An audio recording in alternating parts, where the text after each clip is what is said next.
네. 인베스트 싱가포르 유학원에서 사람들이 좀 궁금해 하는 내용들에 대해서 잠깐 얘기를 드릴게요.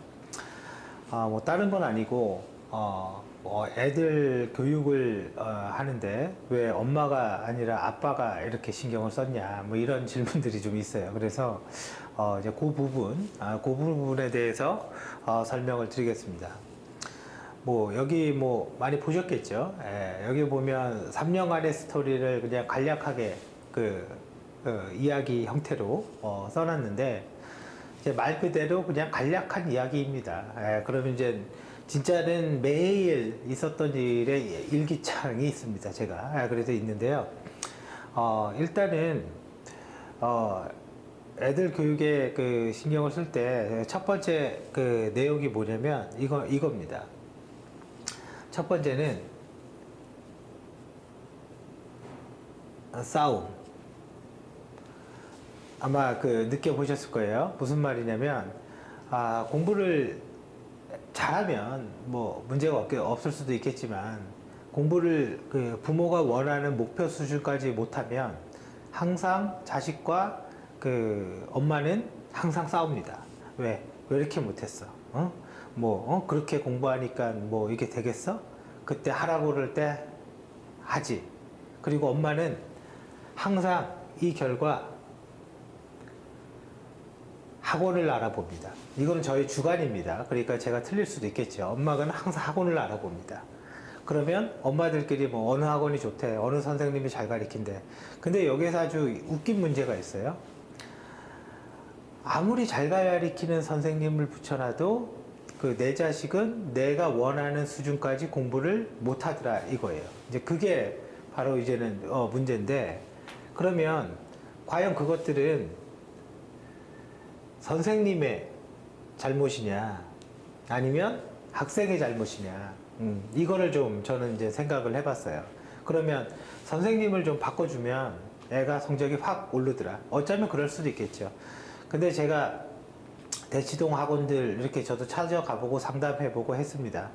10년을 대치동에 살면서 느낀 거는 뭐 딱 하나입니다. 대부분의 학원들은, 물론 아닌 데도 있겠죠. 대부분의 학원들은 잘하는 애들을 조금 더 잘하게 만들 수는 있지만 못하는 애들을 잘하게 만들지는 못하는구나. 그래서 저는 학원을 인정하지 않아요. 왜? 학원이라 하면 못하는 애를 잘하게 만드는 게 자랑거리지, 잘하는 애를 좀 더 잘하게 만드는 거는 자랑거리가 아니라고 보는 거예요. 저는 일례로 이런 거예요. 대치동의 학원 중에 하나가, 이제는 학원 이름은 얘기 안 할게요. 어학원이 하나 있어요. 어학원이 하나 있는데 여기는 이제 토플을 가르쳐요. 근데 이제는 광고에 나온 것 중에 하나가 토플을 초등학생이 120점 만점을 받았다. 미국에도 120점 만점 못 받습니다. 하여튼 만점을 받았다. 근데 이거는 조금만 생각해 보면 걔는 애당초 영어를 잘하는 애예요. 엄청나게 잘하는 애예요. 그런 애들이 시작을 해서 이거를 받는 거지, 뭐 전혀 못하는 애들이 뭐 한 1년 했더니 토플을 만점을 받았더라, 이거는 저는 없다고 봅니다. 그래서 이런 것들에 저는 현혹되지 않아요. 근데 엄마들은 보통 현혹이 많이 되더라고요. 물론 아닌 분도 있겠지만. 그래서 저는 이게 싫었어요. 이게 시끄러운 거죠, 맨날. 그러니까 시험을 좀 못 볼 수도 있는데, 아무튼 뭐 시끄러운 거죠, 집이. 그다음 두 번째는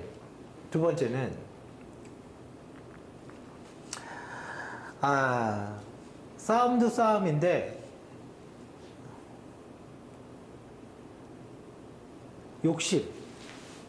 누구 아들은 이렇게 됐는데, 누구 애는 몇 점을 받았는데, 항상 비교와 욕심이 있어요. 항상 비교와 욕심. 물론 저도 욕심이 있습니다. 근데 그거를 자제해요. 그 자제는 뭐냐? 나보다 나면 된 거지. 어떻게 내 새끼가 나보다 월등히 뛰어나겠냐? 나보다 나면 된 거지. 그런 자제가 있어요, 제가. 그래서 누군가랑 비교를 하고 이러면 항상 이게 일어납니다. 이게 관련성이 있는 단어겠죠.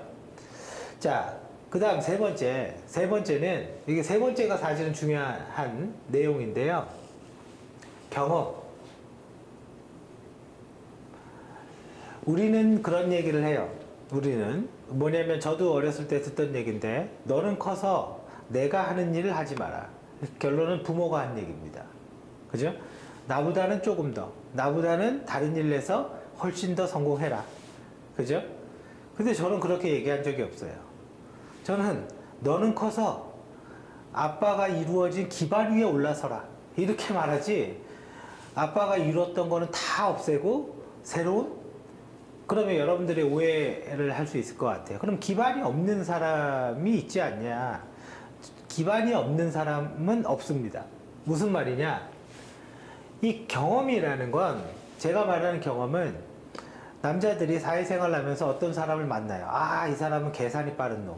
그죠? 아, 이놈은 사기꾼. 아, 이놈은 좋은 사람.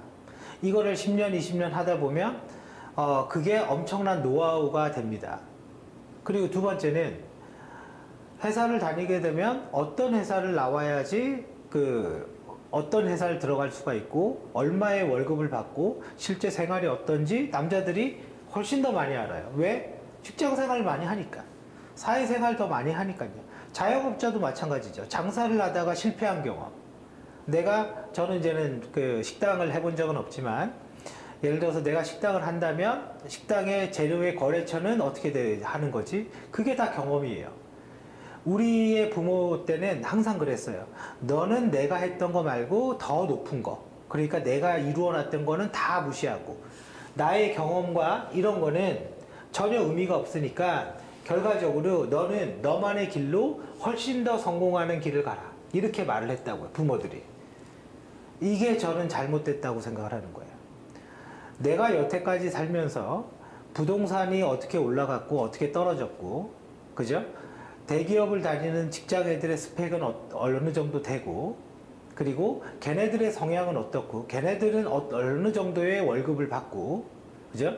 걔네들은 공부를 얼마나 많이 하고, 입사 이후에 어떤 노력을 하고, 직장인이라고 해서 다 똑같은 직장인은 아니죠. 직장인 된 다음에 성공한 사람도 있고 그냥 직장인으로 끝난 사람도 있죠. 그러면 어떻게 돼서 명퇴가 되고 어떻게 돼서 망하는지, 이런 것들이 다 어디에 있습니까? 우리의 머릿속에 있습니다. 우리의 머릿속에 경험이라는 엄청난 정보가 있어요. 근데 사람들은 그거의 가치를 잘 몰라요. 그거의 가치를. 그거를 애들한테 얘기를 해줘야 된다는 걸 몰라요. 그거를 얘기를 해주면 애들이 그럼 그런 것들에 대해서 내가 똑같은 실패를 반복하지 않고 최적화된 길로 갈 수 있겠죠. 그래서 이것 때문에 그런 거예요. 나보다 더 만약에 엄마가 더 많이 알았다면, 경험이 많았다면 엄마가 하는 게 맞죠. 네, 맞아요. 그러면. 근데 보통은 남자들이 사회생활도 더 많고, 그죠? 돈을 벌어야 되는 입장이니까 그런 것들이 훨씬 더 많으니까 이런 경험들이 훨씬 더 높아요. 그죠? 그래서 결과적으로 이 부분에 최적화된 진로 계획이라면 계획인데, 그 계획을 잘 잡을 수 있는 사람은 결과적으로 남자였던 거예요. 결과적으로 아빠밖에 없는 거예요. 그러면 어떤 분들은 얘기합니다. 뭐 일도 바쁘고, 응? 저기 뭐 하는데 애들 공부까지 어떻게 하냐. 사실은 저는 그거는 믿지 않아요. 저는 10년 동안 토요일, 일요일 날 일을 안 해본 적이 없습니다. 10년 넘게 거의 토요일, 일요일 날 쉬어본 적이 없고, 제가 그 10년, 제가 이제는 그런 게 있었어요. 일요일 날 아침에 MBC에서, 지금도 하는지 모르겠는데, 서프라이즈라는 그 무슨 다큐멘터리 같은 거 하죠. 그 재밌는 거, 뭐 이상한 얘기해주고, 아침에 저는 그거 보고 싶어요. 근데 본 적이 없어요. 정말로 본 적이 없어요. 그럼 평일날은 뭐 하냐? 회사 다닙니다. 똑같이. 회사 다니고, 평일날 낮에는 뭐 하냐? 뭐 저 같은 경우는 책도 쓰고, 뭐 이제 또 다른 일도 있어요. 그래서 다른 일도 해요. 거의 틈이 없이 돌아갑니다. 근데 그런 모든 일 중에 모든 일이 다 늦어지고 지연이 되고 문제가 발생해도 분명한 건 있어요. 중요한 순으로 행동한다. 그럼 나한테 가장 중요한 게 뭐냐? 이겁니다. 분명해요. 이거보다 나한테 중요한 게 뭐가 있어요? 왜? 날 가장 스트레스 받게 만드니까. 아니, 뭘 하다가 잘 안 돼서 돈을 잃었어. 그럼 마음을 버릴 수도 있어요. 그래, 욕심 버리죠. 그래, 그 돈 내 거 아니야. 버리면 돼요. 회사에서 일을 하다가 깨져서 혼날 수도 있어. 뭐 그럴 수도 있죠. 예. 근데 그 스트레스는 그렇게 크지 않거든요. 근데 애가 잘못되는 스트레스는 그거는 감당이 안 됩니다. 제가 원래 말이 많은 사람인데 그냥 누구랑도 말을 안 할 때가 있어요. 그거는 아주 강력한 스트레스를 받았는데 그 스트레스를 줄 수 있는 사람은 애들밖에 없습니다. 저한테. 예, 그래서 결과적으로 저는 바빠서 애를 못 본다라는 그 직장인들, 그냥 뭐 물론 정말 힘드신 분도 있죠. 그러니까 그런 분들은 이제 예외로 해야 되겠죠. 왜냐면 일반적으로 그냥 얘기하는 거죠, 이거는. 근데 일반적인 직장인들이라고 그냥 얘기를 한다면 직장을 다니면서 애를 돌보지 못한다. 그건 저는 이해가 안 됩니다. 예, 그거는 말이 안 돼요. 그만큼 간절하지가 않은 거예요. 간절하면 돌보게 돼요. 어제도 뭐 제가 여기에 엊그제 이제 써놨는데 이제 드디어 졸업을 했어요. 이제 끝났습니다. 드디어. 예, 끝났는데 그날 저녁에 이때 제가 전주에 있었어요. 전주에서 전화를 했어요. 이틀 전이죠. 전화를 했어요. 아, 졸업했구나. 다행이다. 아주 잘했다. 근데 기쁨은 5분. 그리고 나서 이런 질문을 했어요. 자, 어제 아빠가 얘기했던 프로토콜의 7계층이 뭐지? 이렇게 물어봤어요. 그거 하는데 뭐 엊그제 같은 경우는 또 이제 이 시험 발표도 있었으니까 한 30분만 했어요. 30분만 공부에 대해서 계속 물어봐 줍니다. 대답을 할 때까지. 매일. 근데 중요한 거는 뭐예요? 매일입니다. 아무리 바빠도 30분의 시간이 없을까요? 네, 그거는 전 아니라고 보고. 그러면 당신은 그런 것들을 알고 있으니까 그렇게 할 수 있는 건 아니냐. 뭐 그 말도 완전히 틀린 말은 아닙니다. 하지만 봐보세요.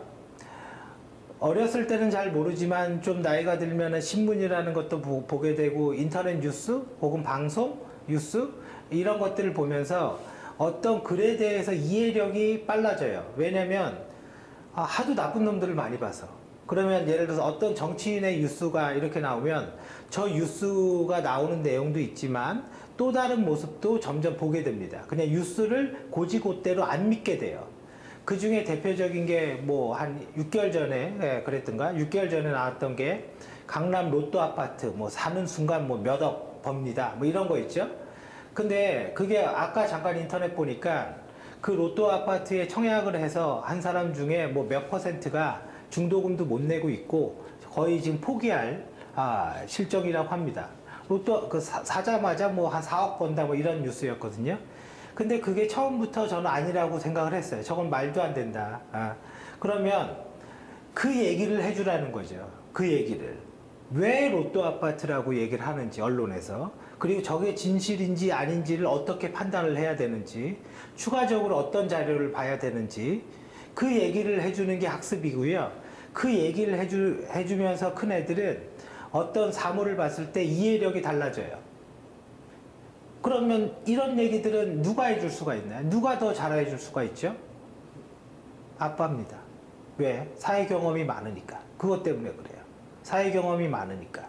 네, 그래서 보통 아빠들은 누구의 말도 고지고대로 잘 안 믿죠. 한번 계산을 딱 해보죠. 이게 진짜인가? 아니면 뭐 뭔가 있지 않을까? 왜? 그게 살면서 배운 거거든요. 그런 거. 네, 그런 거를 얘기를 해줘야 된다고요. 하다못해 이런 얘기가 있어요. 보통 애들은 게임에 막 미치죠. 미친다는 표현이 정확한 것 같아요. 정신을 못 차립니다. 자, 그런데 어느 날 게임을 하는데 아마 중학교 때 얘기일 거예요. 중학교 1학년 때 얘기일 거예요. 게임을 하는데 컴퓨터에다가 애가 선풍기를 켜두고 있더라고요. 컴퓨터에다가 선풍기를 세게 켜두고 있는 거야. 왜 켜놨을까? 근데 저는 직감을 했습니다. 물어봤어요. 야, 컴퓨터에다가 왜 선풍기 켜놨냐? 그랬더니 대답이 그런 거예요. 게임을 하다 보면 약간의 미세한 느림이 있대요. 그 느림이 컴퓨터 쪽에 선풍기를 켜두면 그 느림이 없어진다고 얘기하더라고요. 사실 아주 정답입니다. 이거는 뭐냐면 반도체 메모리는 열이 나기 때문에 열이 나면 오류율이 높아져요. 그 오류율이 어느 정도 높아지면요, 실제 이런 컴퓨터들을 쓰다가 내가 느껴요. 조금 느려요. 한 템포가 느리고 뭔가 좀 이상해. 이거를 느낌으로 압니다. 느낌으로. 그러니까 컴퓨터에다가 선풍기 켜놓을 정도로 게임을 해봤다라는 거는 뭐 한두 해 했다는 거 아니죠. 거의 전문가 수준으로 게임을 했다라는 거죠, 사실은. 그 얘기를 듣고 사실은 제가 바로 칭찬을 했습니다. 너는 이미 전문가 수준에 올라왔다. 그 경험은 경험적 전문가다. 이미 컴퓨터가 열이 발생되면 반도체에 오류가 있다라는 걸 네가 몸으로 느꼈고, 그거를 해결하기 위해서 선풍기를 네가 튼 거다. 그래서 게임의 미세한 느림을 네가 잡을 수 있는 능력이 생겼고, 그렇게 생각해 보면 자동차 보면 보통 차 앞에 보면 뭐 이런 거 있잖아요. 앞에 이렇게 배기통이라고 그러나 그거를 뭐 이런 거 있죠. 뭐 이만한 구멍, 그죠? 뭐 이렇게 생긴 거, 그죠? 이런 거 있잖아요. 어떤 차는 차 정면을 보면 어떤 차는 이게 큰 게 있고, 전기차는 거의 이게 없죠. 전기차는 이게 되게 작거나 거의 없습니다.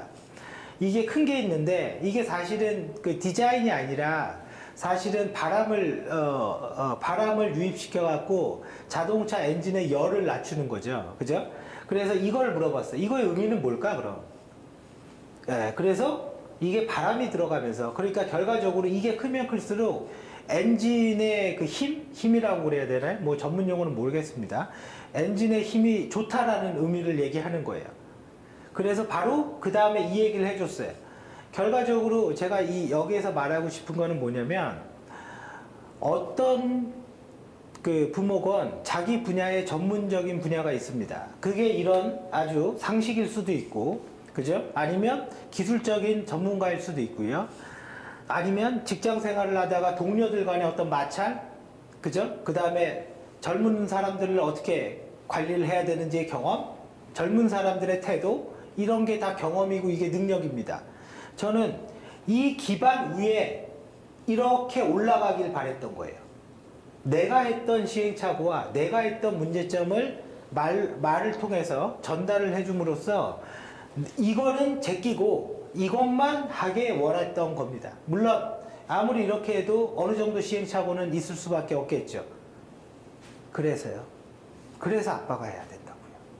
예, 물론 엄마가 사회 경험이 많고 뭐 그렇다면 저는 사회 경험이 많은 사람이 하는 게 맞다라고 생각을 해요. 예, 그리고 너무 힘들다? 힘든 거랑 간절한 거는, 간절하면 에너지가 일어납니다. 힘든 거는, 힘드니까 못하는 거는 간절하지 않기 때문이에요. 전주에 저는 전주에서 5일 동안 있다 왔어요. 5일 끝나면, 회사에서 끝나면 저녁에는 애랑 1시간 전화 통화해서 공부 가르치고, 그죠? 대학도 다 끝났는데, 이거는 뭐 시작에 불과합니다. 진짜 배기는 지금부터예요. 아무튼, 1시간 공부 가르치고, 그리고 저녁이 되면 또 제 일을 합니다. 그리고요. 토요일, 일요일 날 저는 강의도 해요. 월요일 날은 뭘 해야 되냐면, 전 제주도 가야 돼요. 물론 지금 타이밍이 제가 좀 바쁜 타이밍이에요. 바쁜 타이밍이긴 한데, 간절하면 하게 됩니다. 그래서 제가 사실은 이 싱가포르 유학원을 만들 때 그런 게 있어요. 그 부모의 간절함을 나는 알고 있거든요. 그 간절함을 돈으로서 이용하지 않을 거예요. 가장 간절한 부모가 뭐냐면 이런 거예요. 재수를 냈는데 수능 점수가 작년보다 더 나빠. 그래, 더 안 좋아진 거야. 이 부모의 속은 어떻겠습니까? 그러면 애의 속은 어떻겠어요? 그래서 부모의 속은 눌러놔야 됩니다. 애의 속도 장난이 아니니까. 아무리 우라가 터지고 아무리 뭔가 하더라도 그 마음을 안다고요. 그 마음을. 그래서 내가 할 수 있는 최대한, 내가 알고 있는 모든 지식, 내가 도와줄 수 있는 모든 것들을 동원해서 내 입장에서 가장 올바른 길을 제시해주고, 그거를 걔가 선택을 하고 안 하고는 그건 걔가 결정하는 거예요. 왜? 자기 인생이니까. 그죠? 자기 인생이니까. 그런데 우리가 해줄 수 있는 거는 1안, 2안, 3안으로 자꾸 제시를 해주는 거예요. 그리고 나서 본인이 최종 결정을 하는 거고, 그 제시는 여태까지 했던 직장 생활의 경험과 제가 사업을 한 경험과 사람을 만난 경험, 그리고 기술을 공부한 경험, 이거를 다 얘기를 해주는 거예요. 있는 그대로. 예, 그리고 결정하는 거죠. 그리고. 예, 그거를 해줘야 되겠다라고 생각을 했습니다. 어제는 낮에 싱가포르에 있는 그 A군이라고 할게요. A군과 핸드폰으로 통화를 했어요. 처음에 보이스톡으로 제가 전화했다가 잘 안 들려서 그냥 제가 전화를 했습니다. 어떻게 사는지. 예. 물론 매일 제가 전화를 하거나 그렇진 않아요. 근데 제가 봤을 때 그 사람도 애는 아닙니다. 27살이니까. 근데 이제 그분도 굉장히 신경이 쓰이는 거야. 왜? 얘가 성공해야 되니까. 얘의 성공은 대학의 졸업이 성공이 아닙니다. 얘의 성공은 대학을 졸업하고 한국에 들어와서 누구보다 떵떵거리면서 딱 자기 스스로 만족할 수 있는 높이까지 올라가야지 그게 성공이고, 그 성공을 하기 위해서는 대학 졸업 이후에 계속해야 됩니다. 다시 얘기하지만 이거는 우리는 시작입니다. 시작. 이제 다행히 시작을 할 수 있어서 다행인 거예요. 정확히 말하면. 이 다음에 이제 이만한 게 있습니다. 이거를 하나하나씩 깨나갈 겁니다. 그런데 여기에서 이게 더 어려워. 지금부터가 진짜입니다. 지금부터가 이제 대학은 졸업했으니까 그걸 기반으로 하나씩 쌓아나가는 거. 이런 것들을 여러분들이 해주셔야 되고, 제가 아는 한 최대한 도와드릴 거고요. 그리고 아버님들은 반드시 자신이 살면서 있었던 시행착오, 그 시행착오를 반드시 알려주세요. 제가 가끔 인터넷에다가 글을 하나 써두는 게 있는데요. 성공은 성공한 사람한테 배우는 게 아닙니다. 성공은 처절하게 망해서 눈물 흘린 사람의 실패 경험을 배워서 성공을 배우는 거예요. 성공한 사람을 따라다니면 안 됩니다. 실패한 사람을 따라다녀서 왜 실패했는지, 왜 그렇게 눈물을 흘리는지 그 이유를 알고 그거를 하지 않게 함으로써 성공이 일어납니다. 그래서 저는 그런 내용들을 반드시 한테 얘기해 주세요. 누구나 다 그런 경험은 있습니다. 장사를 하든 사업을 하든 직장인이든 대기업을 다니든 중소기업을 다니든, 그죠? 영어를 하든 영어를 하지 못하든, 네, 그런 거는 하나도 중요하지 않습니다. 네, 그래서 제가 부탁드리고 싶은 거는 이제 그런 거고, 사실은 이런 이유 때문에 싱가포르 유학원을 만든 거고, 아빠가 사실은 직접 나선 거예요. 이게 최적의 길이라고 판단을 했기 때문에. 예. 생각보다 너무 말이 길었습니다. 자, 아무튼 여기까지 하고 다음에 또 이런 기회가 있으면 계속 많은 동영상을 촬영해서 올리도록 하겠습니다.